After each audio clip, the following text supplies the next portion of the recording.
Hello and welcome to this class. Today we are going to make questions in present perfect tense. దీని ముందు వీడియోలో మనం present perfect టెన్స్లో statement రాయడం ఎట్లా నేర్చుకున్నాం. ఈ వీడియోలో మనం ప్రజెంట్ పర్ఫెక్ట్ టెన్స్లో క్వశ్చన్స్ తయారు చేయడం ఎలాగా, నెగిటివ్ స్టేట్మెంట్స్ ఎలా తయారు చేయాలి, ఇలాంటివన్నీ కూడా నేర్చుకుంటాం. Let us see the statements. Statements ఎలా రాసాం? Subject plus auxiliary verb, past participle, object, ఈ విధంగా రాసాం. I have told him. Okay. Likewise, let us take another example. Geeta has sold her bicycle. This is another example I am giving you. Now let us make questions from these two statements. ఈ రెండు statements కదా, వీటి నుంచి మనం questions తయారు చేయాలి. Because question making is very very important. మనం మాట్లాడాలి, ప్రశ్నించాలి అంటే మనకు ప్రశ్నలు తయారు చేయడం రావాలి. Okay, let us right the questions. చూడండి ఎలా వస్తాయి క్వశ్చన్స్ అంటే, ఆల్రెడీ ముందు వీడియోలో కూడా చెప్పున్నాను. ఏమిటి అంటే, ఇది సబ్జెక్టు, ఇది ఆక్సిలరీ వెర్బ్. ఇప్పుడు మనం దీన్ని క్వశ్చన్ తయారు చేయాలి. ఈ స్టేట్మెంట్ అంటే ఈ ఆక్సిలరీ వెర్బ్ని ముందుకు తీసుకుని రావాలి, సబ్జెక్ట్ని వెనక్కి తీసుకుని వెళ్ళాలి. Then it becomes a question. చూడండి, ఐ ఇక్కడికి వెళ్ళిపోతుంది, హ్యావ్ ముందుకు వచ్చేస్తుంది.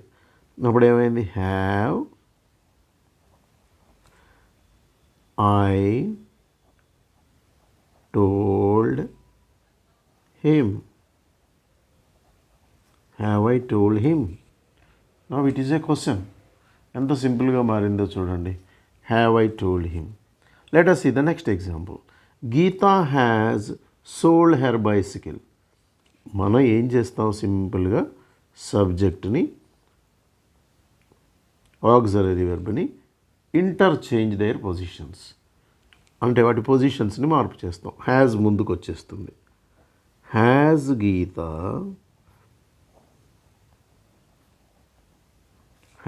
గీతా సోల్డ్, ఇంకా రిమైనింగ్ ఏం చేంజెస్ ఉండవు. Has Geeta sold her bicycle. ఇంతే. ఈ విధంగా మనం ప్రజెంట్ పర్ఫెక్ట్ టెన్స్లో క్వశ్చన్స్ తయారు చేస్తాం. మరి ఏదైతే స్ట్రక్చర్ మనం ఫాలో అవుతూ వస్తున్నామో, లెట్ us see that. ఇక్కడ మనం ప్రజెంట్ పర్ఫెక్ట్ టెన్స్లో questions yes or no type questions. ఇప్పుడే అనుకున్నాం కదా, మనం ఆక్సిలరీ ముందుకు తీసుకురావడం, సబ్జెక్ట్ని వెనక్కి తీసుకుని వెళ్ళడం, ఇంటర్చేంజింగ్ దేర్ పొజిషన్స్ అనమాట.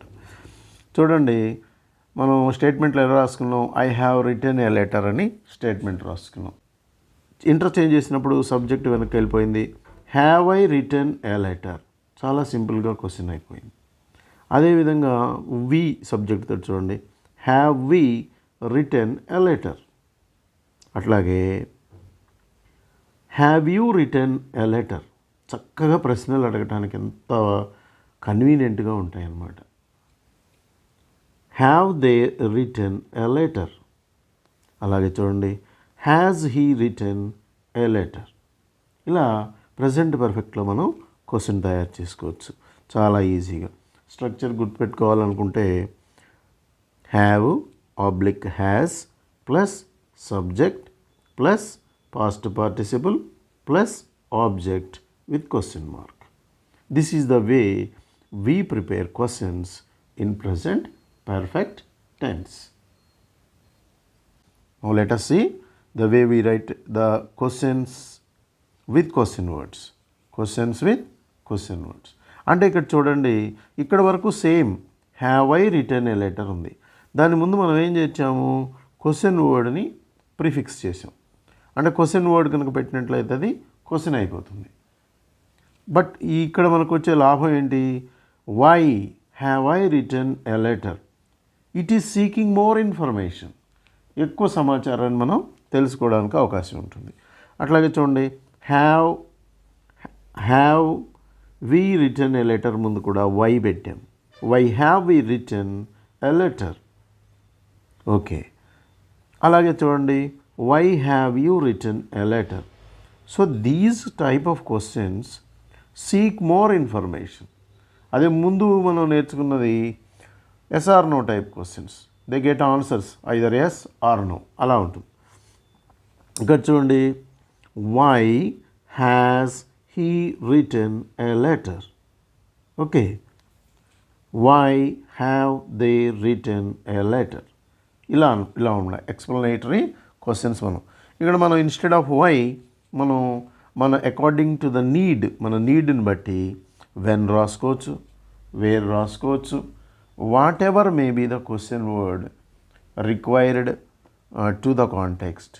ఆ కాంటెక్స్ట్ని బట్టి మనం క్వశ్చన్ వర్డ్ చేంజ్ చేసుకొని క్వశ్చన్స్ తయారు చేసుకో. ఇఫెక్టివ్ కమ్యూనికేషన్ కోసం ఈ క్వశ్చన్స్ అనేది చాలా చాలా ఇంపార్టెంట్.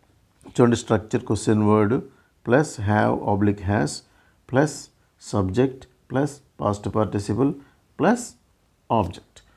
సో ఇలా మనం క్వశ్చన్స్ విత్ క్వశ్చన్ వర్డ్ రాసుకుంటాం. ఒక పాజిటివ్ స్టేట్మెంట్ రాసినప్పుడు దాని నెగిటివ్ స్టేట్మెంట్ కూడా మనం రాయగలగాలి. అంటే I have written a letter అనే పాజిటివ్ స్టేట్మెంట్స్ మనం తయారు చేసుకున్నాం. మరి నెగిటివ్ స్టేట్మెంట్ కూడా మనం రాయాలి. ఎలా రాస్తాం? నాట్ అనే నెగిటివ్ని మనం చేరుస్తాం, ఆక్సిలరీ ప్రక్కన రాస్తాం. చూడండి, I have written a letter, ఈ రెండింటికి మధ్యలో మనం నాట్ అనేటువంటి నెగిటివ్ని, అంటే not is the only word we use here. I have not written a letter, I have not written a letter. అట్లాగే we have not written a letter. అలాగే you have not written a letter. Okay, he has not written a letter, they have not written a letter. ఇలా structure చూడండి, subject plus have oblique has plus not plus past participle plus object. Here I would like to remind you one thing. నార్మల్గా ఇవి రాయడానికి ఈజీగా ఉంటాయి. At the same time మనం practice చేయకపోతే ఎఫెక్టివ్గా యూజ్ చేసుకోవడానికి చాలా ఇబ్బంది అవుతుంది.